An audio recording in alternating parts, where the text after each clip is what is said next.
Sandra Ortiz suma derrotas en el caso de la UNGRD y sigue presa tras una tutela en la Corte Suprema.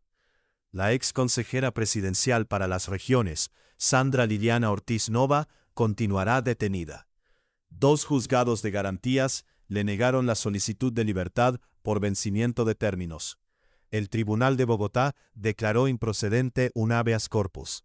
Una sala de la Corte Suprema confirmó la decisión, y finalmente, otra sala cerró las puertas. El último de los fallos, del 17 de febrero, fue de la primera sala de decisión de tutelas de la Sala de Casación Penal. La Corte Suprema de Justicia, con ponencia del magistrado Carlos Roberto Solórzano, presidente de la principal corporación del derecho penal, ratificó la privación de la libertad de Ortiz. Lea también: corrupción en UNGRD. Defensa de Sandra Ortiz pide precluir proceso en su contra. A Solórzano se le unieron los magistrados Fernando León Bolaños y Jorge Hernán Díaz. La insistencia de la excongresista de la Alianza Verde pasó por 2 solicitudes, un habeas corpus y la tutela que finalmente la Sala Penal falló. La decisión adoptada en sede de habeas corpus no se aprecia arbitraria ni irrazonable, señaló la Corte. La Fiscalía empezó a perseguir a la exfuncionaria luego de que el condenado Sneider Pinilla, ex subdirector de manejo de desastres de la Unidad para la Gestión del Riesgo UNGRD, la señalara de recibir 3.000 millones de pesos para pagarle un soborno al expresidente del Senado Iván Name, también del Verde y también preso. El caso UNGRD, coimas, nombres clave y la ruta del dinero corrupto. El partido suspendió a Ortiz y Name en mayo del 2025, casi un año después de que la boyacense dejara su oficina en la Casa de Nariño.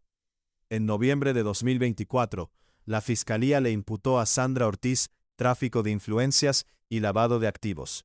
Según las investigaciones, el prófugo Carlos Ramón González habría ordenado buscar la coima. González irá asimismo a juicio en la Corte. La Fiscalía lo acusó el 29 de enero por cohecho, peculado y lavado de activos, pues habría impartido directrices, de las que Ortiz sería intermediaria, para entregarle 3.000 millones de pesos a Name y 1.000 millones al expresidente de la Cámara, Andrés Calle, del Partido Liberal. En julio de 2024, 2 meses después de que Ortiz saliera del gobierno, la Presidencia de la República informó que la administración de Luz María Múnera, sucesora de la ex senadora, recibió 2 computadores incompletos, uno sin disco duro y otro sin memoria. Los equipos eran de contratistas del despacho de la ex consejera Ortiz. Lea también: proceso contra Álvaro Uribe entra a casación en la Corte Suprema de Justicia, alcances y límites del recurso. La Fiscalía ha calificado al entramado de corrupción en la UNGRD como una empresa criminal que habrían liderado los exministros Luis Fernando Velasco del Interior y Ricardo Bonilla de Hacienda. El Tribunal Superior de Bogotá ordenó encarcelarlos de forma preventiva. La Procuraduría indaga a Ortiz en el expediente de Name y Calle. Las batallas judiciales por vencimiento de términos y habeas corpus. Según Sneider Pinilla, en septiembre de 2023, Ortiz y Velasco tuvieron un desayuno del que salió la orden para que Olmedo López, exdirector de la UNGRD, consiguiera dinero para sobornar a legisladores.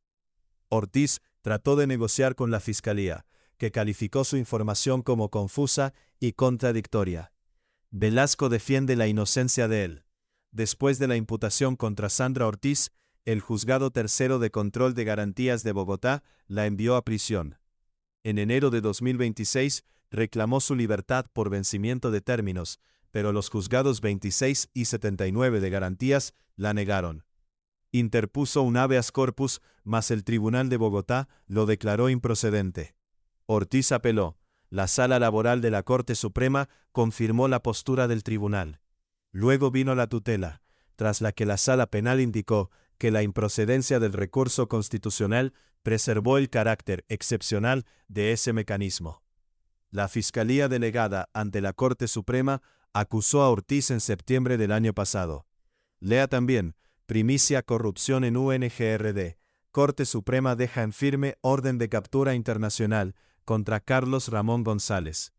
3 meses antes, la fiscal general de la Nación, Luz Adriana Camargo, rechazó una recusación que la ex consejera presentó en su contra por supuestamente interferir en un principio de oportunidad que no resultó. La causa siguió adelante, en medio de choques entre Ortiz y la justicia por el cálculo de los días que lleva presa. La estrategia de la defensa de Ortiz y sus intentos fallidos por desvirtuar las acusaciones. El Juzgado 79 de Garantías negó la libertad por vencimiento de términos. Y la defensa de Ortiz, aunque en principio dijo que apelaría, al final desistió. La apelación era el mecanismo idóneo y eficaz para debatir los argumentos de legalidad sobre el cómputo de términos, es decir, sobre cuántos días en reclusión le interesan al proceso penal. La defensa de la excongresista verde ha perdido varias batallas en los estrados recientemente.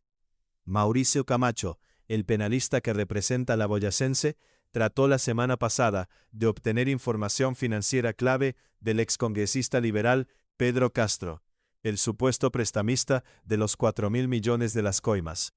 Camacho buscaba probar que, si el exsenador de Valle del Cauca prestó el dinero para las coimas, se desvirtuaba la participación de Ortiz en el tráfico de influencias, que la defensa además pidió precluir. Un juzgado de garantías negó la petición sobre las transacciones de Castro, y en marzo otro resolverá la alegada preclusión.